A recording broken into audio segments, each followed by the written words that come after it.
नमस्कार मित्रांनो, आपल्या सर्वांचे मराठी मालिका या चॅनलमध्ये स्वागत आहे. ठरलं तर मग या मालिकेच्या पुढील भागात आपण असं पाहणार आहोत की आता अस्मितावर झालेल्या जीवघेण्या हल्ल्यानंतर सायली आणि अर्जुन गप्प बसणार नाहीत. या हल्ल्याची तक्रार करण्यासाठी ते दोघे पोलीस स्टेशन गाठतात. पोलीस इन्स्पेक्टर अर्जुनला विचारतात की अस्मिता मॅडमचं कोणाशी काही वैर आहे का? त्यावर सायली आणि अर्जुन दोघेही स्पष्ट नकार देतात. तक्रार नोंदवताना सायली एक महत्त्वाची माहिती पोलिसांना देते. ती सांगते की अस्मितावर हल्ला करणारा तो व्यक्ती पुरुष नव्हता, तर ती एक स्त्री होती. हल्लेखोराचा चेहरा जरी स्पष्ट दिसत नसला तरी अर्जुनने चतुराई दाखवत घराच्या गेटबाहेरील सीसीटीव्ही फुटेज सोबत आणलेलं असतं. ते फुटेज पाहताना सायली पुन्हा एकदा खात्रीने सांगते की ही व्यक्ती स्त्रीच आहे.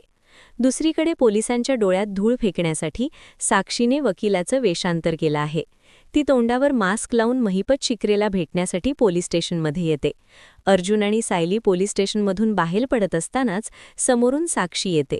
सायलीला पाहताच साक्षी आपला मास्क सावरून चेहरा लपवण्याचा प्रयत्न करते.